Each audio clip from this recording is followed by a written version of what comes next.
Hello বন্ধুরা, welcome back to my YouTube channel. আশা করছি তোমরা সকলে খুব ভালো আছো, আমিও খুব ভালো আছি।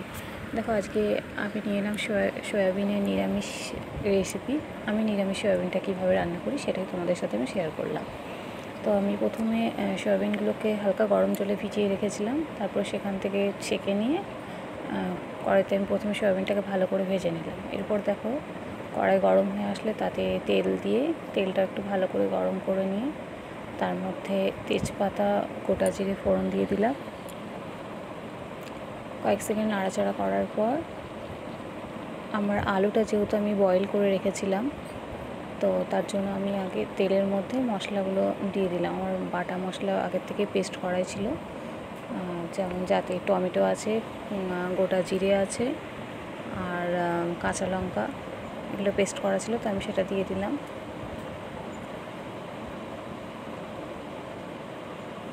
আচ্ছা, পেস্টটা দিয়ে তারপরে আমি স্বাদ মতো লবণ, হলুদ এগুলো দিয়ে ভালো করে নাড়াচাড়া করার পর সাথে আমি কাশ্মীরি লঙ্কা অ্যাড করেছি কালারের জন্য, জিরে গুঁড়ো অ্যাড করেছি।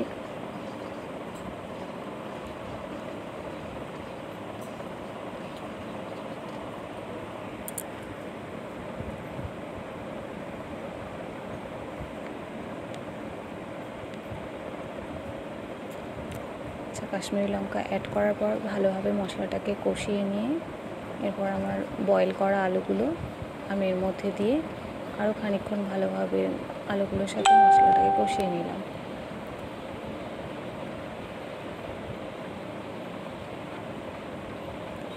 আলুগুলো দিয়ে নাড়াচাড়া কিছুক্ষণ করার পর এরপর আমার ভেজে রাখা সয়াবিনগুলো আমি এর সাথে অ্যাড করলাম।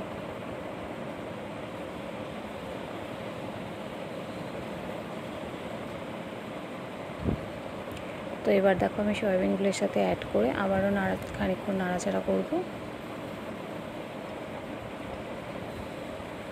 তো ভালোভাবে যাতে পুরো সয়াবিন আর আলু মশলা যাতে সমানভাবে মিশে যায়, তো আমি সেইভাবে খানিকক্ষণ নাড়াচাড়া করার পর জল গরম করে রাখা সেই জল আমি এর মধ্যে অ্যাড করে দেবো।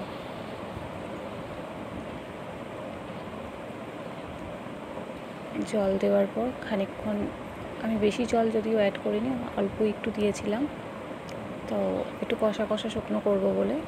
তো দেওয়ার পর এরপর ফুটে আসলে সয়াবিন আলুটা ভালোভাবে ফুটে আসলে তারপর আমি একটুখানি ঘি, গরম মশলা এতে অ্যাড করলাম। নিরামিষ তরকারিতে আমি ম্যাক্সিমাম ঘিটা অ্যাড করে থাকি একটু টেস্ট আর ফ্লেভারের জন্য, তো তোমরাও করতে পারো।